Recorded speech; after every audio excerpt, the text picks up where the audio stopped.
Hey everyone, David C. Anderson here coming at you from the Knife Center. It's our favorite time of the week because new knives hit our shelves every day and these are the coolest that have just landed. Let's check them out.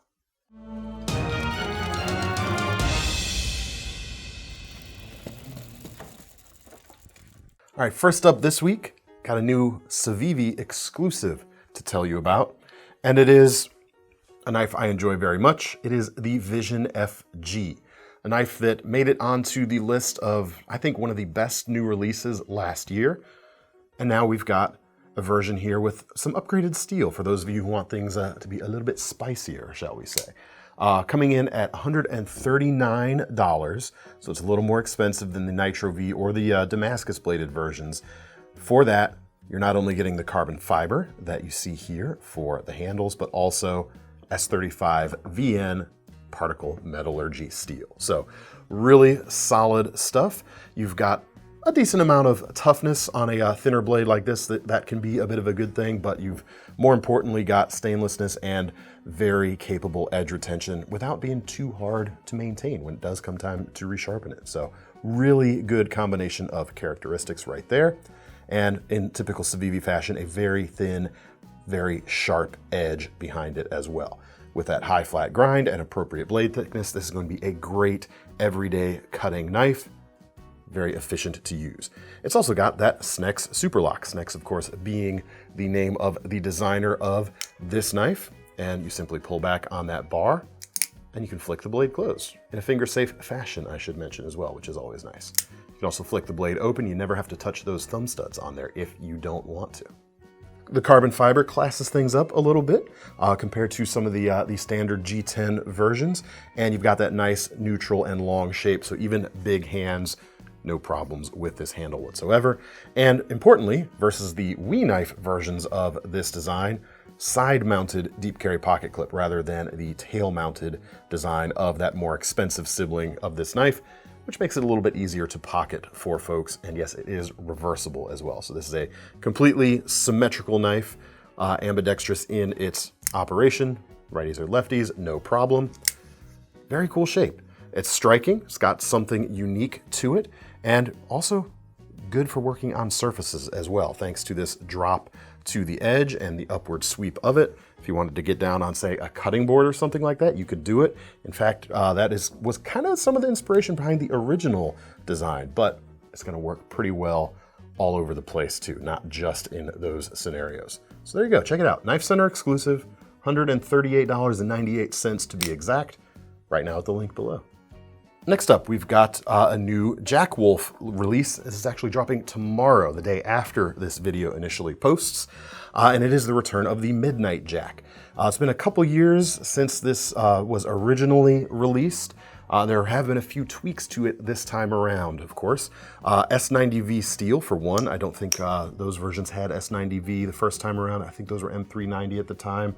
There have also been some other tweaks to kind of, update the livability of this knife as a daily carry piece. My favorite one of those is actually the treatment on the end of the coffin-shaped handle right here. And that's some chamfering here on the edges there to keep these points on the coffin shape from digging into your hand while you're using it. So that's a nice little detail as well. Apart from that, it is kind of following the same greatest hits formula that Jack Wolf does so well, taking classic patterns like the coffin-shaped Barlow, hence Midnight Jack of the name of this one, and updating it with modern construction and materials without losing kind of the reason for being of a classic slip joint knife. Speaking of that, let's check out that action. Ooh. As always, it is very, very satisfying to use indeed. The S90V steel on these knives is going to give you a ton of edge retention. Very, very capable stuff. Just under 3 inches long on the blade. You've got a full height hollow grind. Nice sharp edge. This version has a hand rubbed horizontal finish, but there's some other finishes available depending on which handle material you pick. There's 5 options for that. And there's, standard satin finishes, there's a black finish, there's even a stone-washed finish as well. And I think this is the first time they've used a stone-washed finish, so you can check that out as well. Very, very nice stuff.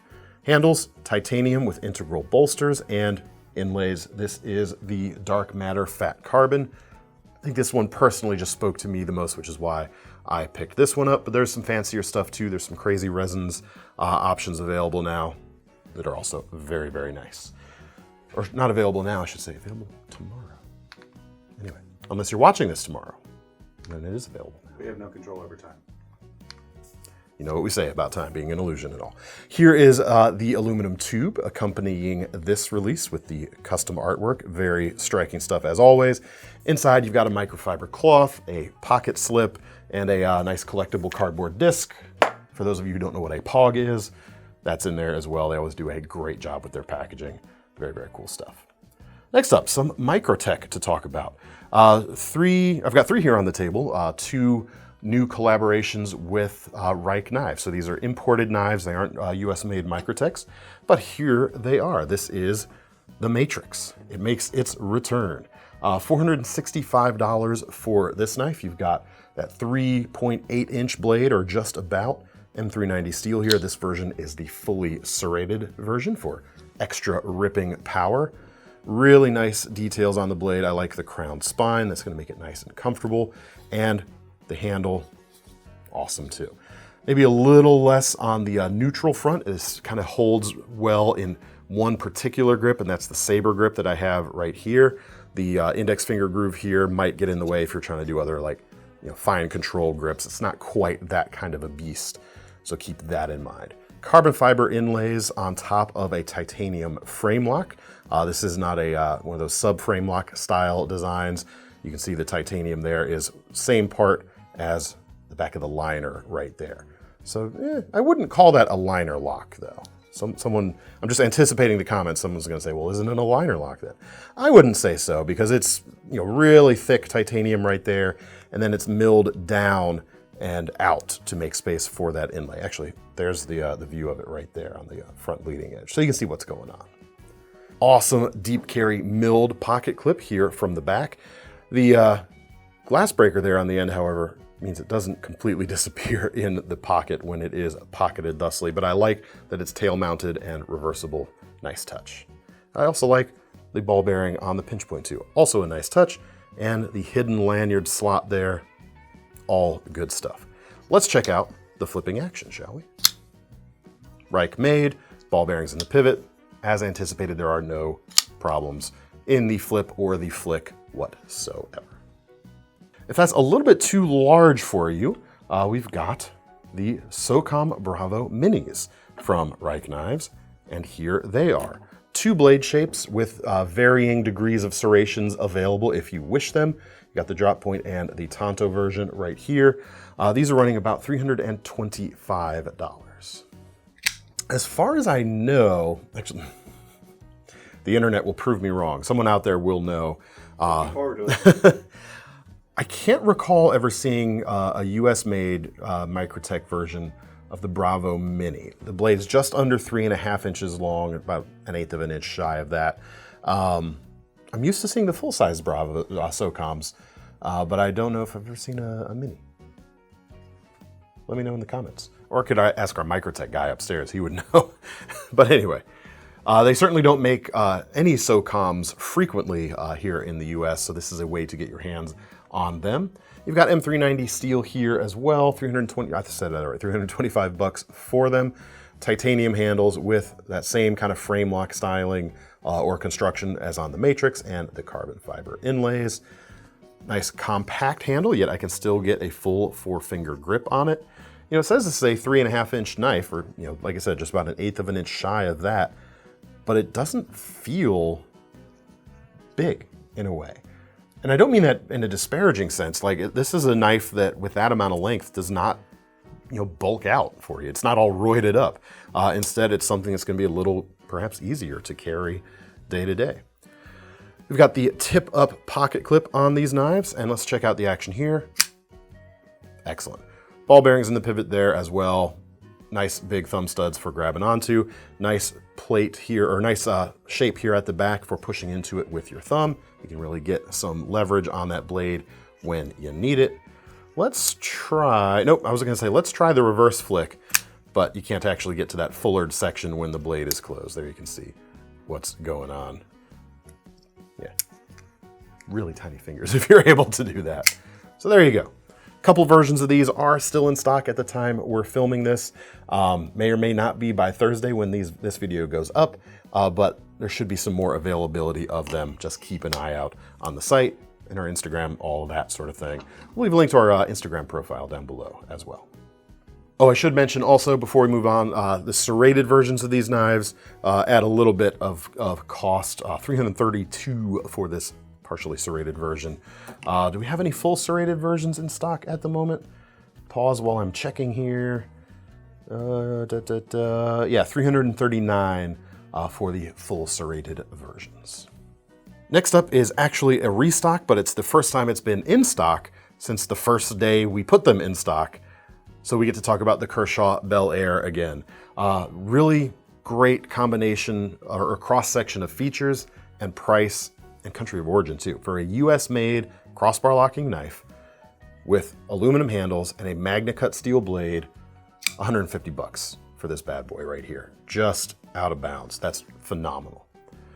The handle feels great. The aluminum has a bit of texture to it. It's a matte finish, not a slick or slippery finish whatsoever. You've got a deep carry pocket clip, very deep carry in fact. So if you're the type who really wants your blade to disappear when it's in your pocket, this is about as good as it gets. And it is fully reversible since we do have a fully ambidextrous knife lock here. I'm always happy to see that reversible pocket clip. The action is great. KVT ball bearings in that pivot. The flick action, as you can see on that crossbar lock, works great. And the thumb studs work great too. They say this is a 3-inch knife, but it's really more about 3 1/8 of an inch. So if you live in a 3-inch blade length limit situation, you'd either have to get something else or modify this to be just a little bit shorter. But let's talk about that blade for a second. Super thin on the blade stock, full flat grind. This is both a very efficient cutter and a very fine piercing design thanks to that blade shape right there.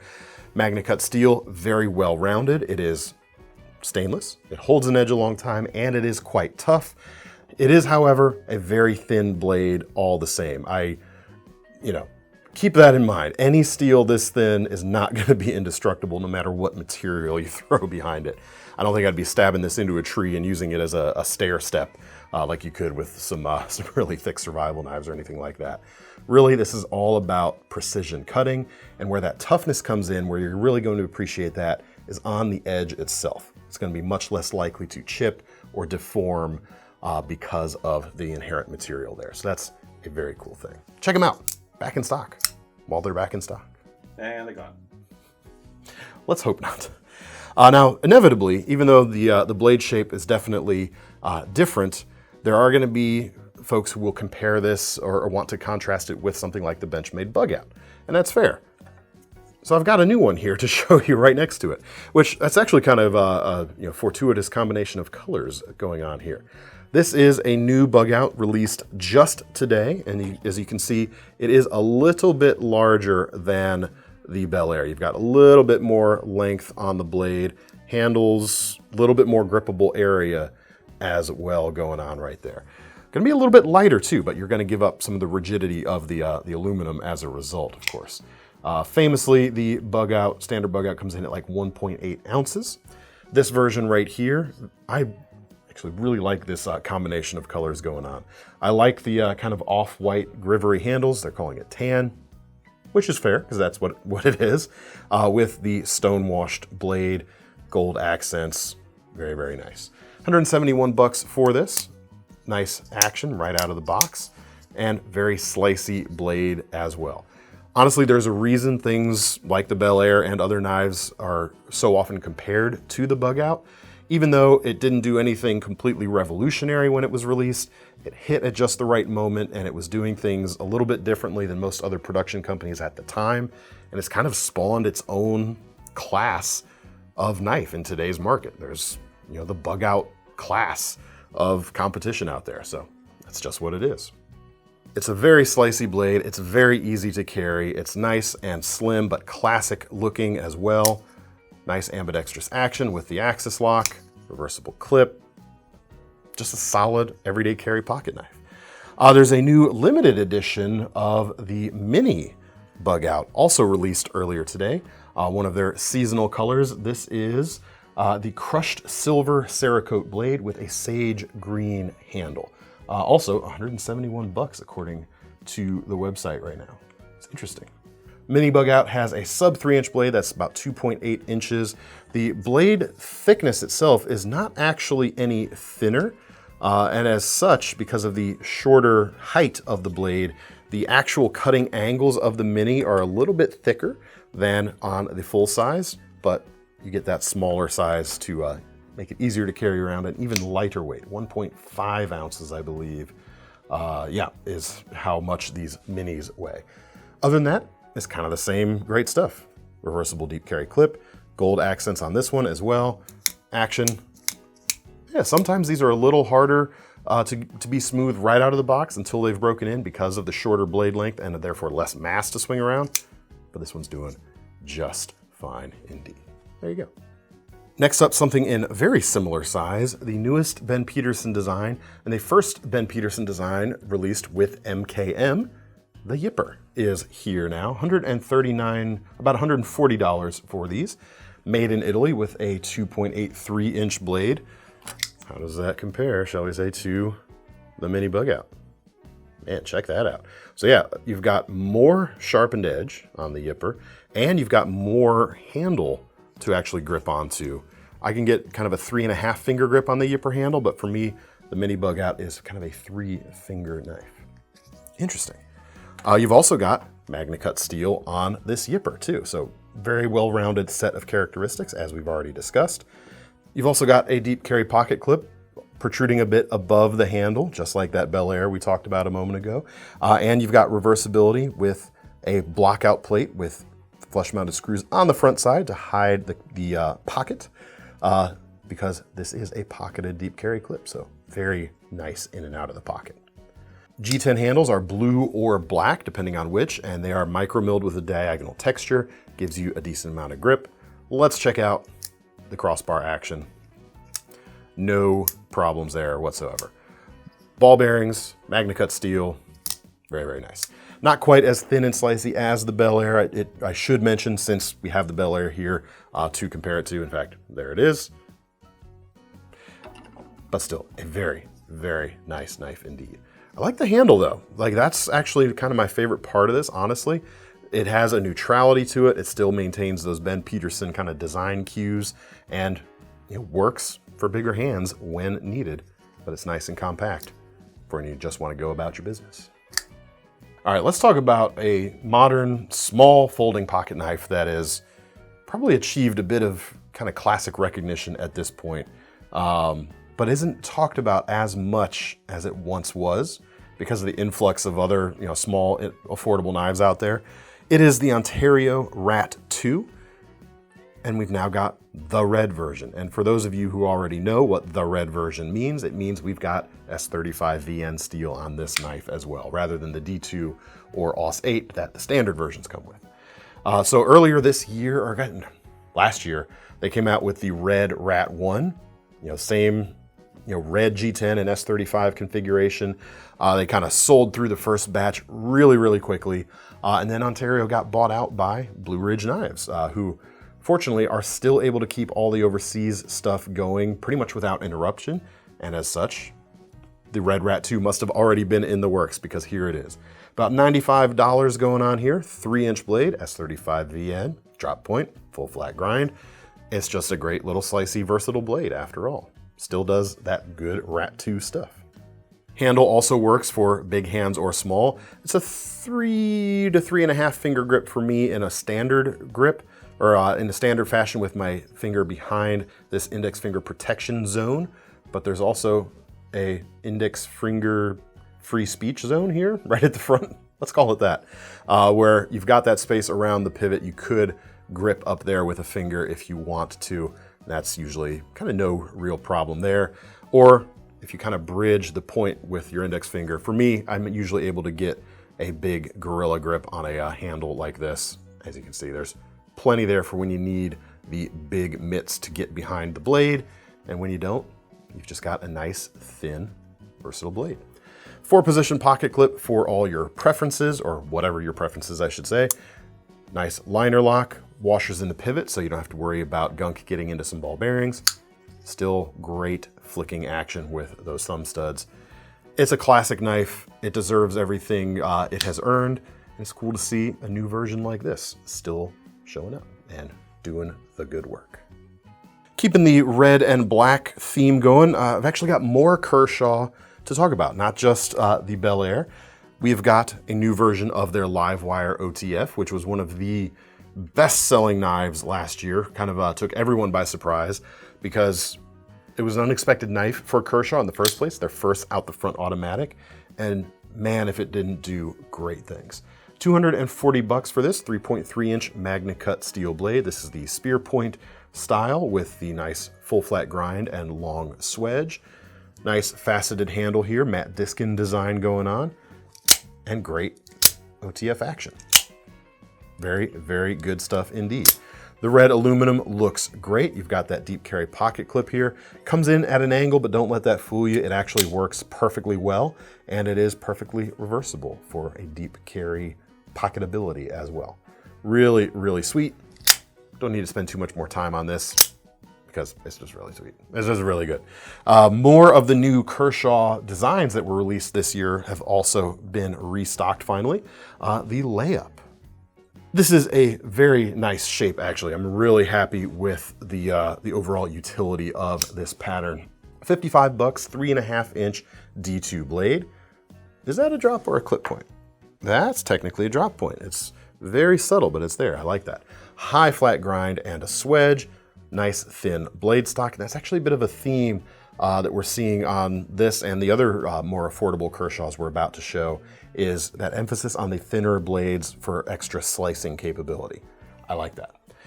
The D2 is going to hold an edge quite well. Not a super tough steel, in terms of absolute lateral stress resistance and that sort of thing, but it is a very hardy, very hard working steel.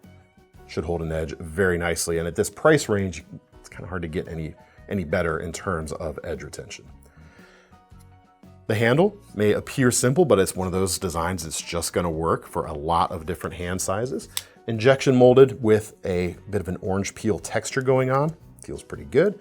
Reversible deep carry clip. You can see you've almost completely buried there, so you do have a tiny bit showing up here.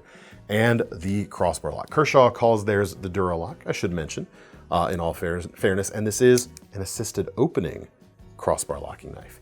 No thumb studs, but you've got that flipper there. Just start to open the blade manually, and the spring will then take over and finish the action. And you can see you've got that bounce from the spring right there. So it does take a little more effort to close than a non-assisted crossbar locking knife, but you do have very nice flipping action, very consistent flipping action as a result. Just solid blue collar design right here. Just ready to put in work. That's what the vibes of this really give me. This is a knife just ready to get down and dirty. Coming in around the $40 mark, $39.95 and then $41.95 respectively, we've got the Scour and the Helitack. Talk about these together because they kind of share some of the same similarities. Again, nice thin blade stock on both of these. They've each got a hollow grind. Yep, they've each got a hollow grind in 8CR series stainless. Not going to equal the edge retention of your D2 by a long shot, but it is, of course, a stainless steel. D2 is not a stainless steel, of course. They've both got stainless steel handles as well, and a frame lock to keep things secure. The couple extra bucks on the Helitack here is mostly down to, I think, the PVD finish and the extra part around the pivot here on the back. So pick your poison in those regards, but each one, not too much to separate them in terms of actual cutting function or size. You can see right there, they've each got about a 3.3-inch blade. They've got similar geometries. They've got similar handle lengths. They're each nice and slim in the pocket. The pocket clip actually might be another differentiator. It might make you pick one or the other. The Scour has a side-mounted clip here, not pocketed, but you do have flush-mounted screws on it, as you can see. It is reversible for left or right carry. And then on the Helitack, you've got that wraparound deep carry style, and it is reversible here as well. These are also, I should mention, both assisted opening knives. So you've got that repeated or repeatable flipping action, even if you're not, hitting the flipper tab perfectly well every time, you're good to go. Next up, we've got a new Chaves, and we got these back in stock, fortunately, because they sold out before I could put them on the video the first time we got them in. This is the RCK9. A little bit smaller than some of the Redemption models. You got a 3¼ inch blade, M390 steel, $345 for this. This is a Riot-made knife. They are the OEM for Chaves on his Ultramar series, which this is, of course, one of those. And it has the same hallmarks that all the beefy Chaves knives come with, and that is that beefy quality. Titanium handles, very thin cut line on the lock bar for the frame lock on this, slightly thicker on the blade stock, so you've got a compact package, but it's kind of that powerhouse durability thanks to the extra build, extra mass of the actual design itself. You'll also note something that folks will be very happy about. Certain folks in particular, you've got the skull pocket clip with no visible screws from the outside to mess up the grim visage of said pocket clip. Let's check out the action on this knife. There's the folded shape. Throw your thumb on that oversized stud and pops right open. No worries whatsoever. I don't even have to adjust my grip on the frame lock. That's something on some of the larger ones I sometimes have had a little trouble with historically, but this one I'm not really feeling it. Just goes, maybe a little bit there right at the end. There you go. Very typical of this stuff, very solid build quality. Very cool that we've got a few more in stock right now. Also, this is another one that's in stock right now while we film, but I have no control of future, continued availability. But I want to show it to you anyway because it's cool. Mini butchers from ADV. I've not held a mini butcher before we got this batch. I'm not, again, kind of like the Socom Bravo Mini earlier. I don't even know if they've made mini versions before. Chime in below if you know whether or not that has been the case. $370 for this one. You've got a 3¼ inch S35 VN blade in that typical kind of ADV cleaver style.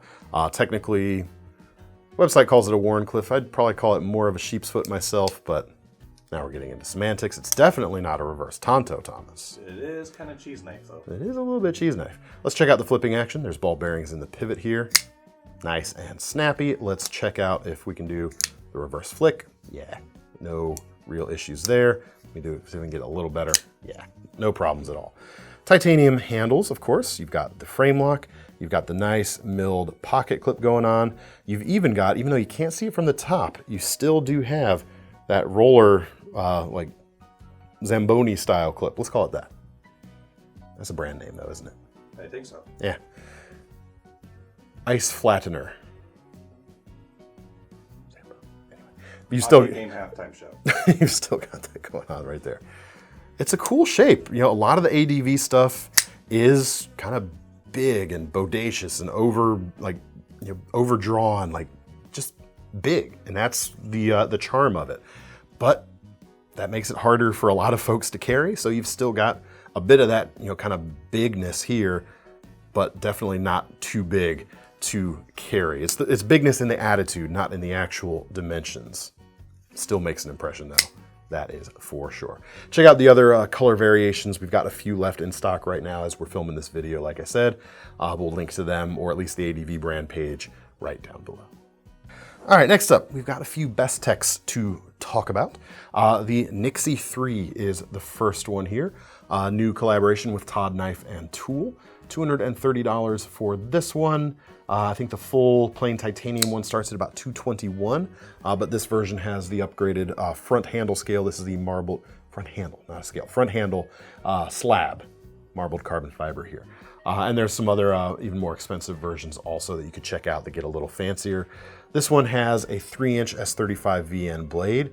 Some cool things you don't often see in the titanium frame lock flipper genre. One, a hollow grind. That's pretty cool. And check out how thin that hollow grind actually gets this blade as well. That's really nice. You've also got a crown spine. You see that in some places, Italy mainly. They like to do that a lot with their designs, and it's always a nice classy touch. Chris Reeve knives, of course, they always crown their spines, but they don't make flippers, do they? They also do hollow grinds, that should be mentioned as well. Stonewashed finish on this particular one, and I'm just really liking how precise that blade feels. It looks like you could just get in there and make just a laser beam of a cut. Titanium frame lock on the back, milled pocket clip. Let's do that thing where we check out the action. Nice. Ball bearings in the pivot, of course. Let's do the reverse flick. Ooh, this was a little small maybe for my hands. All right, I'm not really getting it in the actual blade cutout itself. Let's see if I can use any of that fuller to do it. There we go, yeah. So for me, if I get right in front of that, that blade cutout, I can fuller flick it, no problem. It's a really cool little knife. Now it's not huge, I should say. It's 3.5 fingers for me.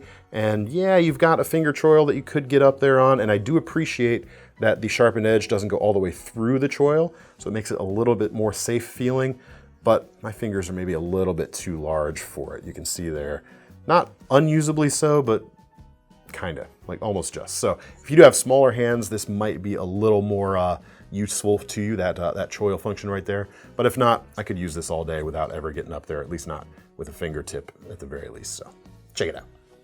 All right, coming in less expensive, we have got the Ququ, spelled Q-U-Q-U. Well, Q-U too. Two main versions of this. There's G10 or aluminum. Both of them are just under 60 bucks. Here is the G10 version. And interestingly, there on the back, it says Go Go. So it's the Go Go designed Ququ from Bestech. Good you. You with me so far? You've got a 14C 28N blade.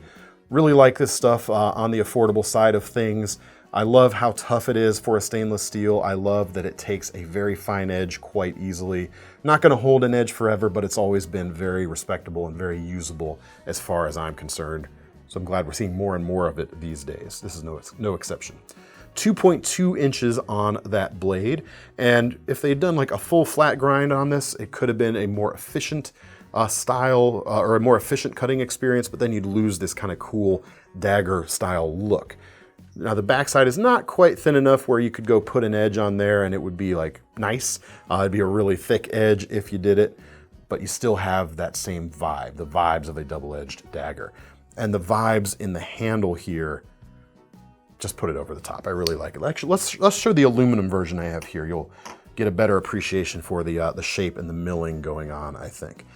Colors are available in the G10 or aluminum versions of it. There are several options to choose from. How many actually? We've got, let me see here, like 11 in stock right now.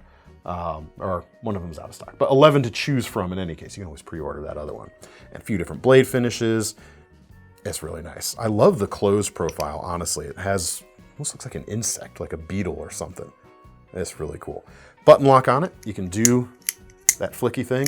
And this is one of those cases where the lightened mass of the blade means it takes a little bit extra sometimes to get of wrist action to get that blade in and out, but it still works quite nicely. You can, of course, fold it closed very nicely, but you are gonna need a little bit of wrist to open it. Let's see if I can do it slowly. Yeah, you could always let it drop and finish it. I say you could let it drop and finish it with your thumb, but once it goes, it's ready to go, let me tell you what. This knife has a single position pocket clip here on the back side. It is milled, as you can see, and holds it in a tip up configuration. Not a reversible clip though, this is just that single side. I like it.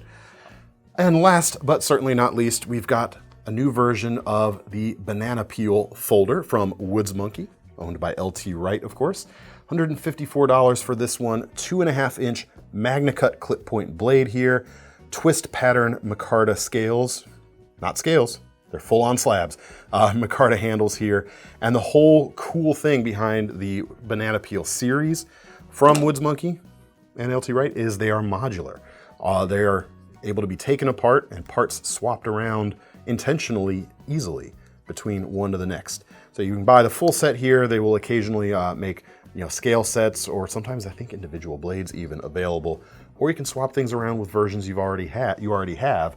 And in fact, we've already sold out of one of the other versions in MagnaCut that we just got in. There are a few more of this available right now as we're filming this, however.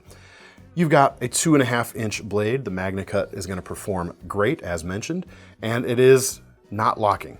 It's the friction folder part, but you've got plenty of tab there sticking out back to press against to make sure that it doesn't close on you as you are cutting.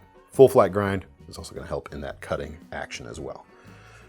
It gets its name, of course, because of the banana-like profile of that tab and the handle when it's closed up. So you can check those out. Like I said, a handful of these still available right now. We've also got some non-MagnaCut versions of this knife still in stock right now in a sheep's foot bladed configuration, if you'd rather have something like that. Those are using AEBL, and they start about $140, so you can check them out too if you wish. All right, that's all I've got to show you today. Thanks for sticking around. Let me know what you thought of these knives down in the comments section below, and if you want to get your hands on them, check out the links in the description to take you to KnifeCenter.com. Don't forget about our long-running Knife Rewards program, because if you're gonna buy one of these knives today, the least thing we can do is give you some free money to spend on your next one. I'm David C. Anderson from the Knife Center, and that's Thomas behind the camera. We're signing off. See you next time.